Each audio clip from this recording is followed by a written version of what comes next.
Vossa Senhoria já manteve contrato com alguma empresa que trabalha com o Ministério da Saúde? Excelência, permanecerei em silêncio.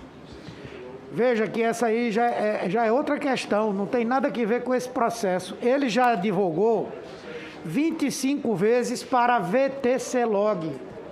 Essa informação é importante. 25 vezes foi advogado da VTClog, que é outra empresa que está sob investigação aqui na CPI. É uma coincidência, é uma surpresa essa questão. Outra coisa, ele diz que não era funcionário da Precisa, mas há vários indícios de que era. O e-mail dele, por exemplo, doutor tulio.silveira@precisa.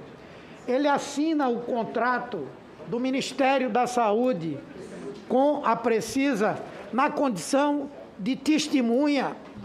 Ele participa de reuniões de negociação, inclusive de preço da vacina, como integrante da Precisa. E aqui foi revelado pela própria doutora Emanuela que ele chegou, ela não tinha certeza se ele ou ela que falou de preço, que levantou uma proposta relativa a preço. E não foi por acaso que ele foi contratado pela Precisa. Sabe por quê?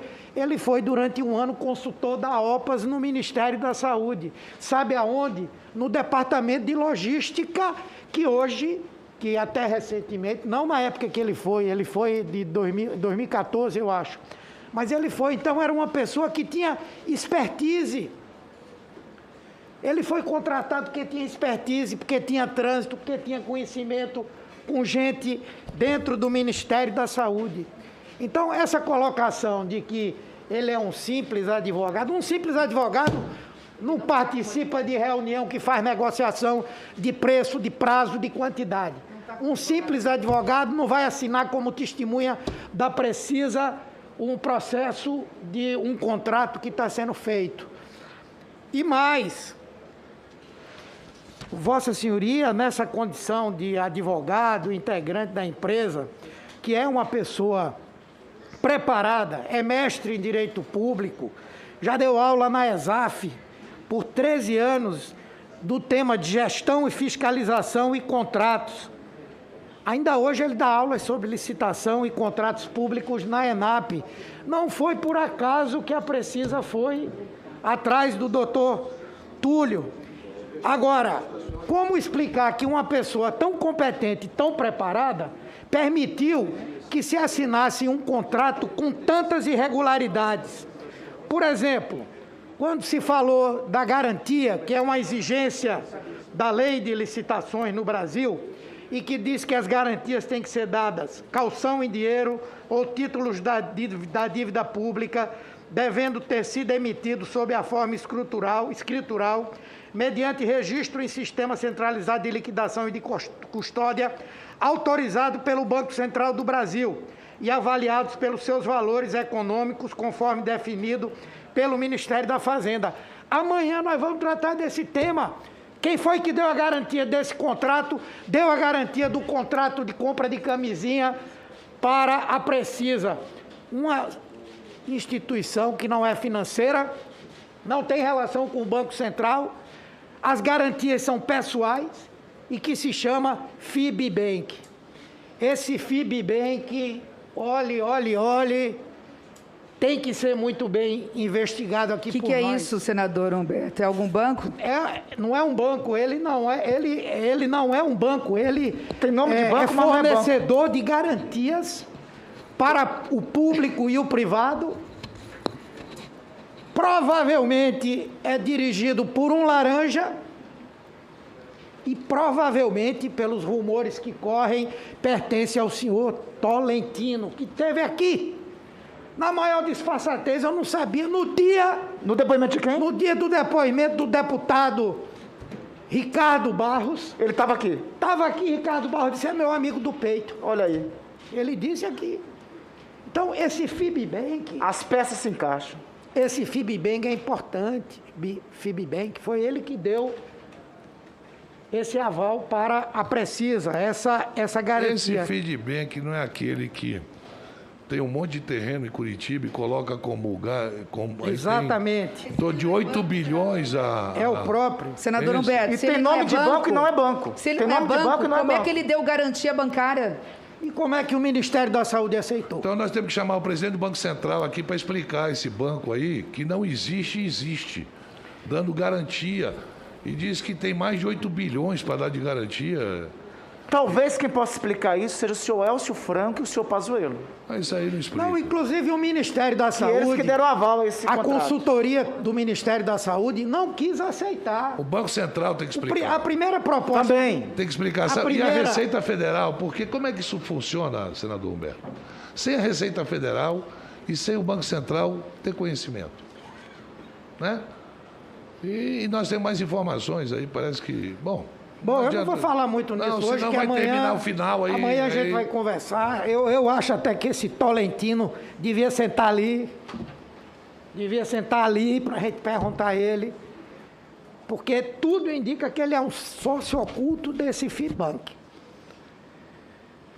E é ligadíssimo ao Ricardo Barros, amigo do peito. Bom, outra questão que eu acho... Mas aí, veja, por que Vossa Senhoria não alertou a Precisa de que essas garantias não eram garantias confiáveis? Não respeitavam a lei? Excelência, respeitosamente, permanecer em silêncio. Pois não, agradeço. Da mesma forma aconteceu com aquele contrato dos preservativos, a garantia dada pelo FIBank. E o Ministério da Saúde terminou aceitando mais uma vez, não é?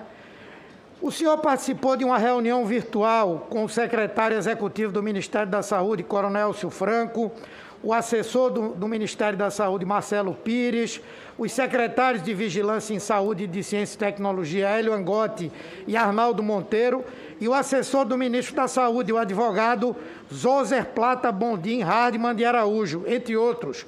Qual foi o propósito dessa reunião? O que é que foi discutido? Excelência, respeitosamente, exercerei o direito ao silêncio. Outra coisa importante que já foi abordada aqui pela senadora Simone Tebet, mas eu gostaria que fosse exibido aí, porque eu pedi que fosse feita a perícia nos documentos da Precisa perante o Ministério da Saúde. Essa é a suposta procuração que daria exclusividade à Covaxin para negociar com o Ministério da Saúde e representar a Bharat Biotech no Brasil. Aquele documento da direita é um outro documento que trata simplesmente de uma autorização de viagem de um funcionário da Bharat Biotech para o Brasil. A nossa perícia constatou que aquele documento do lado direito, que é simplesmente um pedido de autorização de viagem para o Brasil, foi utilizado para montar o outro documento, que é o da procuração. Inclusive, senhor presidente, eu não vou declinar nome de ninguém, mas a desconfiança da nossa perícia aqui legislativa é de que esse documento foi montado por uma funcionária do Ministério da Saúde. Então, nós temos que ir atrás, porque se foi isso que aconteceu, é de uma gravidade gigantesca. Tudo isso para vender 1 bilhão e 600 milhões de reais em vacinas para o Brasil, desrespeitando o próprio contrato, que não previa adiantamento, que previa pagamento direto à própria Precisa e outros aspectos mais. Então, 3 documentos. A carta de autorização, que significa a representação do laboratório estrangeiro perante o Brasil, é falsa. A declaração de inexistência de fatos impeditivos é falsa. A procuração da Precisa, que teria sido dada pela Bharat Biotech, é falsa. Nós estamos tratando aqui não só de um contrato bilionário, mas de um contrato fraudulento, como disse a senadora. Desculpa, mas é importante para não deixar aqui de fora a responsabilidade do governo do Ministério da Saúde.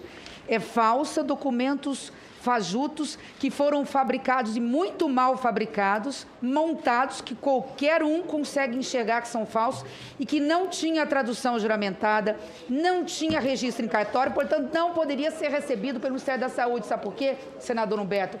Para depois não jogar também tudo só nas costas da Precisa. O que houve foi um conluio entre empresas privadas e Ministério da Saúde.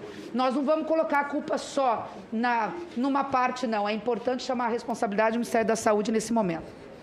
Pois bem, eu vou concluir aqui, senhor presidente. Não quero nem utilizar o meu tempo integral, porque eu acho que, às vezes, quando essas pessoas vêm para cá e elas ficam caladas, as pessoas têm um sentimento, uma impressão de que nós não vamos conseguir avançar no processo da investigação. Mas nós temos muitas informações e é importante a gente estar passando para o Brasil.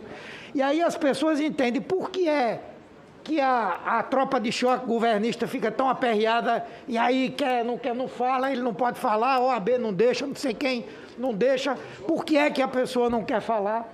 É porque sabe que vai se incriminar e vai incriminar o governo. A grande responsabilidade por tudo isso é do governo. É de um governo que não tem controles, é de um governo que não tem transparência, é de um governo dominado pelo lobby. E o Ministério da Saúde, infelizmente, que devia ser o mais protegido, com mais compliance, não é. É onde os fatos estão acontecendo. Com a minha sugestão de que nós possamos ouvir mais para frente o senhor Tolentino e outras pessoas ligadas a esse FIBBank, que é uma verdadeira fraude, aparentemente, eu creio que será importante para a CPI. E, nessa condição, eu termino a minha intervenção. Muito obrigado, senhor presidente.